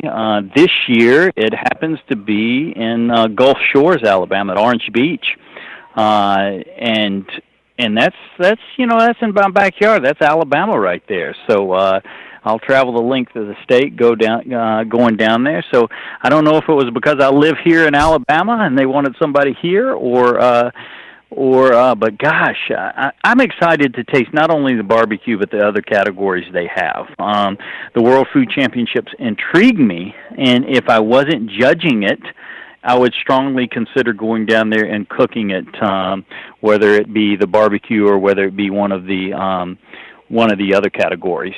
It's fun. I still like competition, but I like to do different competitions. I like to do competitions that really challenge me and make me think and do different things. So that's why it intrigues me. So I can't wait to get down there, and I'll not only be judging, but I will be I'll be investigating a little bit potentially for next year if I go down there and cook it. Chris Lilly is with Big Bob Gibson's. He's going to be at the final table in the World Food Championships and also being inducted in the 2016 BBQ Hall of Fame. Chris, always appreciate the time, man. Congratulations on the honor, and we'll talk again soon. Thank you, my friend. Take care. There he is, Chris Lilly. Did I mention BBQ Hall of Fame'er Chris Lilly? It's bizarre, right? It's bizarre. I mean, what is he, 48, 49 years old? I mean, he can't be much older than me. He's in the BBQ Hall of Fame, and don't come at me with, you were trying to get into the BBQ Hall of Fame for the last 2 years. Yeah, I get that. That was not the same thing. Chris Lilly wasn't putting together grassroots movements from his fledgling little basement internet show trying to show people, don't solicit ideas, because this is what you could end up with. Nominating on the 2015 for celebrity/humanitarian Greg Rempe BBQ Central Show. I won, bitch! That was my point. He's just sitting there like, hey, I'm Chris Lilly, and then bring, you're in. And by the way, I happen to agree with his point that there's roughly 15 or 45 other people time into the industry that might want to get a nod before him. Not saying that he should not get a nod. I mean, he's in. There's names that you can say that are just locks for getting it. But the more and more we have a conversation about how the BBQ Hall of Fame is right now, the better it's going to get. I'm not being a poo-pooer. I'm trying to be an un-poo-pooer. So there isn't all that jibba-jabba. Brett Favre waiting 5 years after his last game. He's a Brett Favre kind of guy. Other guys, they got to wait a little bit. You'll get there eventually, or some of you won't get there at all. And there'll be good reasons why you did or why you didn't. We love to have those conversations here on the show. But anyway, that's Chris Lilly. BigBobGibson.com. That's BigBobGibson.com. Doug Scheiding coming up out of the break. Let me first talk to you about the Pit Barrel Cooker. Gang, pulling the trigger on a new cooker can be nerve-wracking sometimes. Temperature control, fire management, what woods to buy, who needs the hassle, not me. Might I strongly suggest a Pit Barrel Cooker. The PBC makes cooking simple and fun. It just might be the most unique, versatile, and easy-to-use cooker available on the market today. Imagine a single cooker that will turn out great traditional barbecue meats like brisket, pork shoulders, and ribs, while also being able to ramp up in temperature to those burgers, chicken wings, and dogs. The versatility is all thanks to the revolutionary design that goes beyond traditional convection. Their hook and hang method places the food in the center of the heat, So it's acting like a stationary rotisserie, if you will. The result, great tasting, perfectly cooked meat each and every time. In the industry, we say it is consistency. Not only is the pit barrel a fabulous cooking vessel, and it's aesthetically sexy devil as well, it's built to withstand heat thanks to its porcelain enamel finish. The pit barrel can also stand up to any type of weather condition. It's extremely portable. Fits in the back of most vans, trucks, and SUVs. It's ready to go wherever you are. Of course, all barbecue folks love accessories, and the pit barrel doesn't disappoint here either. From rubs to the unique removable ash pan to pit grips, turkey hangers, hinged grill grates, there's a full line of accessories that will really complete your pit barrel cooker experience. The best part, $299. The pit barrel comes fully assembled, ready to cook on, and it ships for free right to your door. Don't take my word for it, as you saw right here on the screen. The folks at AmazingRibs.com give the pit barrel cooker a top 10 rating in their gold division. It's the highest rating, by the way, not once, not twice, but 3 years in a row. They've said, quote, "We're running out of good things to say about this simple, affordable cooker. There's nothing else like it on the market," close quote. Here's what you do. Head over to this website, pitbarrelcooker.com. Barrel, B-A-R-R-E-L, pitbarrelcooker.com. See what everybody's talking about. Be sure to check out their full collection of high-definition short how-to videos. Then, pick 1 or 2 or 7 up for yourself. Let me do some quick math for you. 7 is only $2,100. 7. $2,100 will only get you one of some other pits. Put that in your pipe and smoke it. You can thank me later. If you have any questions, you can contact them through their website or call 502-228-1222, 502-228-1222. And yes, they actually talk to you. Find out what great customer service is all about. Pitbarrelcooker.com. That's pitbarrelcooker.com. Whew, here we go.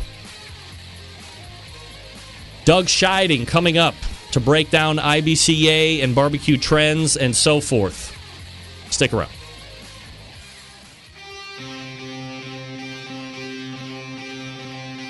Get in the smoke. Call 877-448-0433 to get on the air.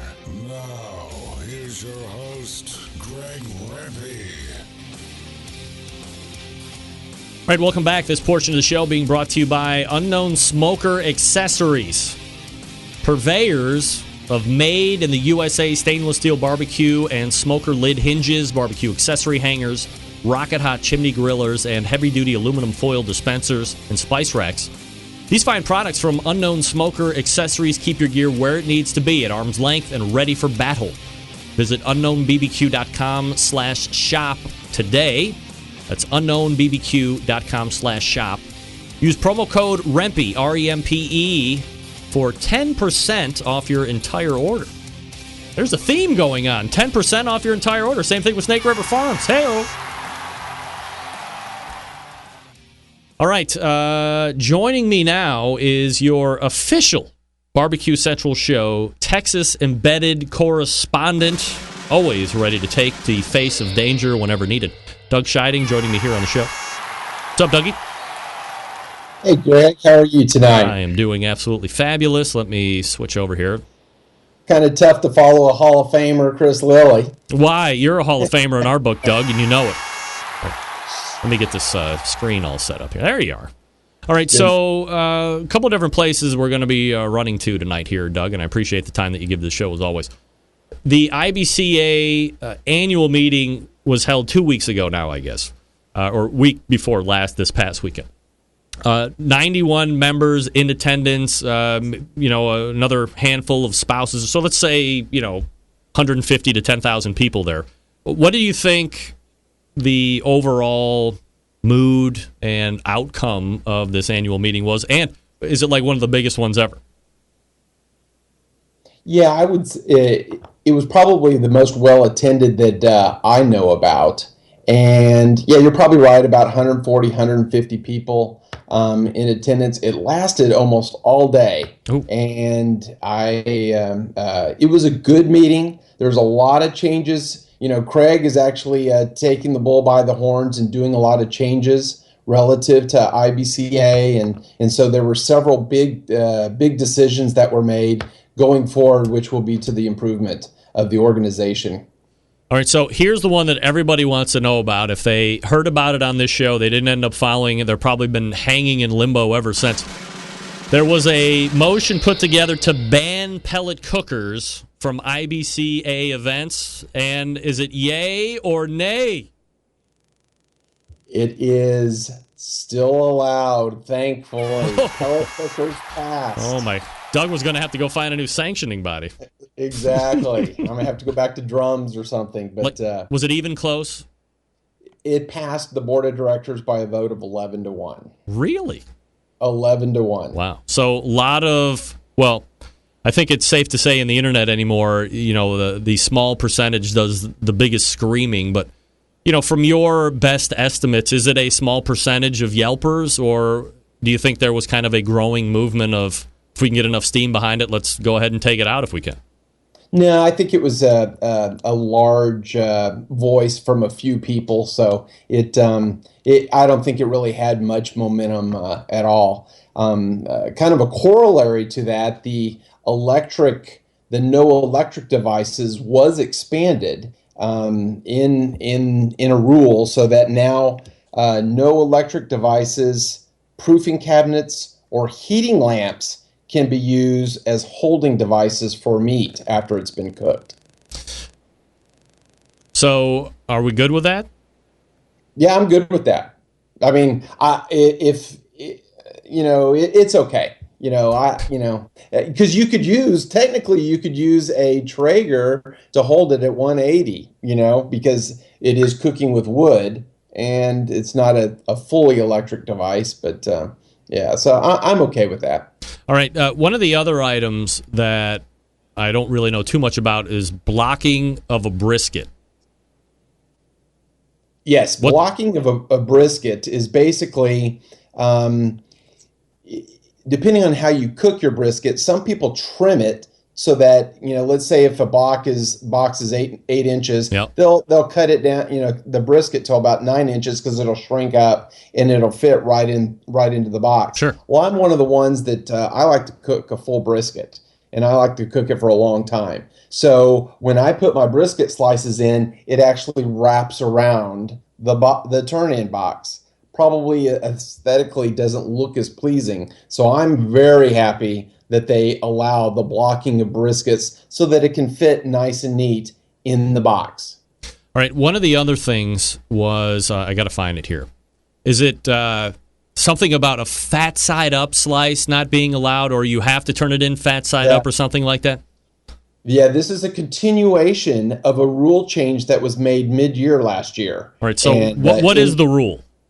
The rule that was made last year by the board of directors between meetings was that you cannot turn in a brisket fat side up. That basically all of your entries, chicken, ribs, and brisket, has to be meat side up. So to me, I was actually for turning in brisket fat side up, because you're in a way dictating how a cook has to cook the brisket. Because if you wrap it, the Texas crutch, then you're probably going to wrap it fat side up and turn it in, because, if you can get bark on fat, I guess you can. But I think that dictates how you cook the brisket. So I was actually for the rule before they changed it to that you had to turn it in meat side up or the bark side. So you did like fat side up? I did not like fat side up. Right. Yeah, I liked it as a turn in. Turn it in however the heck you want. I don't care. But yeah, exactly. All right. Some of the other rules that you saw, you either thought were good or weird or newsworthy?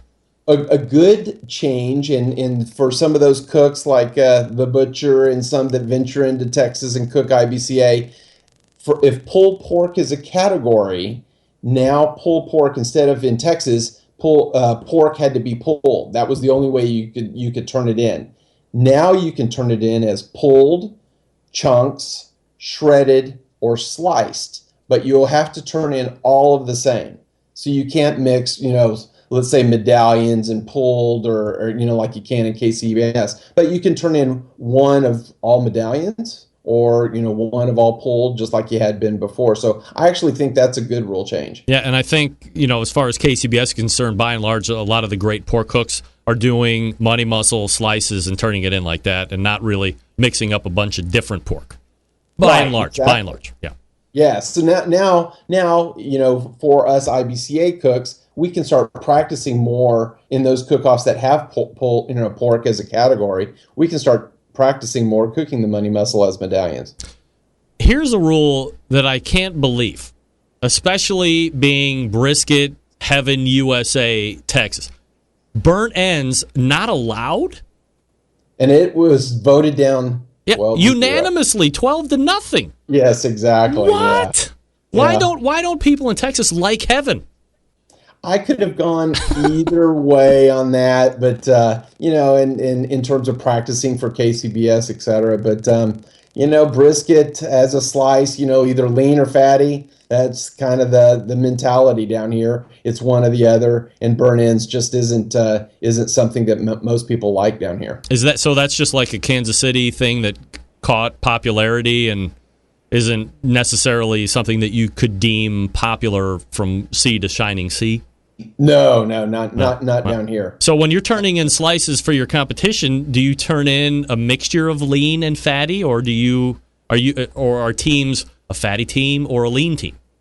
I would say it's probably I actually cook the whole packer, so I keep the point on the bottom of the flat, and so I actually turn in a mixture of a little bit of the both.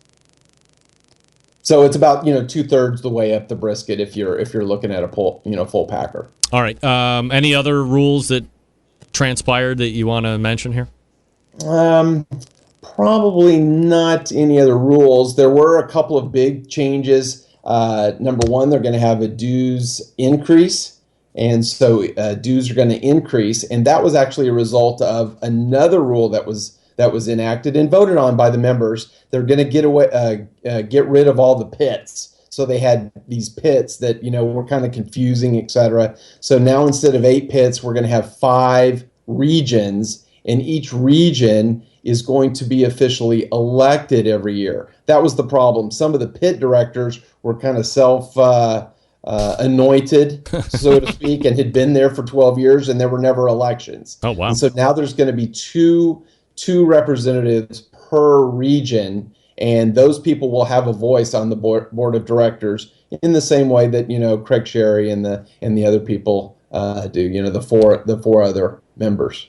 Is Doug Scheiding somebody that may be looking to get voted in as a area president or whatever? No, I don't think so, because know what part of the responsibility of those people is, and my hat's off to them. They actually have to interface with the promoters of all the cook-offs in the region. And so IBCA has about, I think this year they're going to have over 300 contests, which, is quite a few, given it's mainly Texas. Yeah. And KCBS, I think, is about 450. So it's quite a few in relation. But every cook-off in their particular region, they have to coordinate with the promoter. Oh my goodness, that would be a lot of work. That'd be a lot of work every weekend. So yeah, it's better left to those people that are retired or semi-wealthy. Doug, one of the notes that you had made when we were going back and forth on things we wanted to chat about was how IBCA president. What do you got there? That is a mountain cuvee from Gunlant Bundschuh.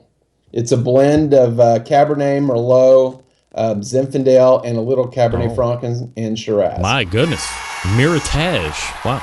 Yeah. You said that Craig had a parliamentarian consultant. What the hell is that?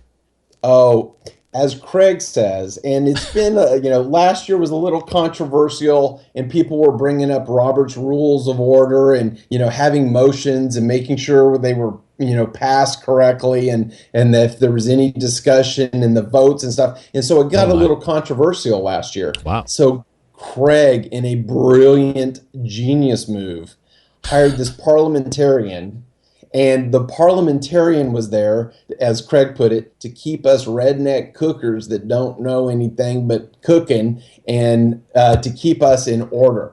And so in the end, I think it's going to be very beneficial because at the meeting, they basically decided we have constitution and bylaws, and there's contradictory terms and rules in the two. And so now we're going to combine and have one document, and so it's really going to be best for the whole organization going forward. Just for point of note, I didn't know if you knew this or not, Doug, but a friend of the show, Patrick Paquette, is a trained parliamentarian. Wow, adding to his value to the show, who thought he could have brought more value than by sending me some T-shirts every once in a while and stopping by live? He's also a trained parliamentarian. Wow. Oh, well, yeah, he could help us redneck cookers down here in Texas. That's right. He's on his way down, no doubt about it. Very, very nominal hourly rate as well, from what I understand. Anybody talking about starting their own Texas barbecue sanctioning bodies? Yes, there is. There is one person that got a lifetime ban, and in my opinion, he was unfairly banned. Maybe he should have been punished, but the other people didn't get quite near the punishment. But he's in the process of, like, we need another stinking organization down here. He's in the process of allegedly forming another barbecue organization, etc. And so some people are behind him and supportive of it. New scoring system, so we won't have the multi-round, survivor type series of judging, etc. So we'll see how it goes. I think he particularly he's a controversial person, actually a nice guy. I know him. And I think he underestimates how much effort and time goes into the whole thing. Yeah, I'm sure. Doug, where are you cooking at next, or what are you up to that you can promote? I am actually going to start cooking again in Labor Day. This weekend I'm going on a boys' weekend to Philadelphia. We go to a different baseball park every year, so I'm doing that. And later this year, Traeger is going to come down, and we're going to do a few events and some filming and things like that. So that's probably on tap for later this year. All right. He is the official Texas barbecue correspondent for the BBQ Central Show and the pitmaster of Championship Rogue Cookers. Doug, always appreciate the time. Thanks so much. Absolutely, Greg. Thank you. You got it. There he is, Doug Scheiding. Look at this guy. One like the Jack Daniels and Houston Livestock and Rodeo. I mean, come on. This is the world champion many times over, by the way. Wasting his evening talking about some guy going to be starting a new Texas barbecue association. That's what we need. I agree. Craig Sherry bringing parliamentarian in. Nice. That probably brought the tenor of the room right down, right off the bat. I'm going to back you down right now, Hicks. Here's John Lennon, the parliamentarian. Thank you, Craig Sherry. You people will deal with us with decorum and professionalism, or we will throw you out. Now, give me my tea and scrumpets, please. All right, folks. If you are looking to step up the barbecue and grilling game, no better or easier way than by going to butcherbbq.com. Oh, my. What do they have there? Glad you asked. How about the injections that everybody knows them for? Of course they have them there at butcherbbq.com. How about some rubs? Anybody like rubs? Of course you do. Do you like triple secret private Pitmasters blend rubs? Yeah, you do. Do you like Chipotle rubs? Cherry rubs? Pecan rubs? You do. Do you like Butcher's Barbecue sweet barbecue sauce? Yes. Something that I used over the weekend, Butcher's Barbecue grilling oils. Here's what I did. I made fingerling potatoes Sunday on the Grill-A-Cooker. And instead of using EV olive oil, wash them off, dried them with the paper towel, threw them in the steel bucket, Took the butter-flavored grilling oil, right on it, mixed it all in, got them coated really good, and threw a bunch of, not a bunch, but a couple handfuls of kosher salt. Made my own salt potatoes in the hickory smoke of the cooker. Fabulous. You can use it in so many ways. I'm telling you right now, it's got to be one of the most versatile products out there on the market because it's not just barbecue or grilling. You can use it in everyday cooking. Those are the grilling oils. Here's what you do. You head on over to butcherbbq.com. You stock up with all of this stuff right now. Shipping rates are still great. Of course, the honey rub too and the steak and brisket rub amongst all the other new stuff that he's got. If you bought somebody else's commercially made injections and they suck, you can send them to Dave. He'll weigh them, and then he'll give you back some of his products. How about that? He's making his customers happy. He's making his competitors' customers happy as well. Somebody's got to make them happy. Go to butcherbbq.com. That's butcherbbq.com, butcherbbq.com. Always trust your butcher. All right, we're back to wrap the show right after this. Stick around. Be right back.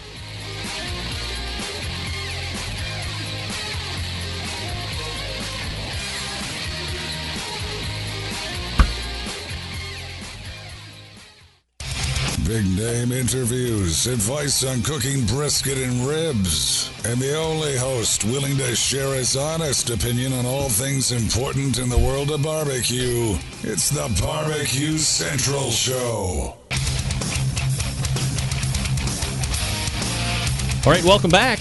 216-220-0966. Greg at thebbqcentralshow.com.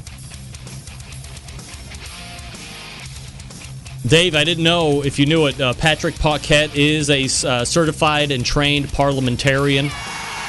He is. Thanks again to Doug Scheiding for joining me on the show. All right, let's get ready to run out of here right now. All the way back in the first hour, we spoke with Stephen Raichlen. Took a couple minutes to get hooked up, but we did. BarbecueBible.com, ProjectSmoke.org, his two websites. We talked a lot about smoking. With the smoking gun, like drinks and eggs and mayonnaise. You could probably do salt with that, everything, right? Sure. Then we talked with Catherine Stiles, barbecue wife, BARBECUE, barbecuewife.com. That's her Bloody Mary mix. Try it out. Tell me what you think. Somebody buy a bottle and try it out. Tell me if I need to be buying a bottle of that. I'll buy it. Second hour, 2016 Hall of Fame inductee Chris Lilly. Big Bob Gibson's talking about the honor there. Some of the other hot topics in barbecue as well. Also, we finished the show with Doug Scheiding, official Texas barbecue correspondent, talking about the big IBCA annual meeting, some of the rule changes, some of the other happenings that went on. So, as always, appreciate Doug and the perspective he gives from the Lone Star State. Two Texas guests tonight, by the way, I might add. All right. Jam-packed show next week, as always, already. Might have a special New York Times best-selling author in studio next week. Next week. Until then, September 11th, 2001, I will never forget. We'll see you back here next Thursday at 9 p.m. Eastern Standard Time. Until then, it's your program host and proud U.S. American, Greg Rempe. Good night now.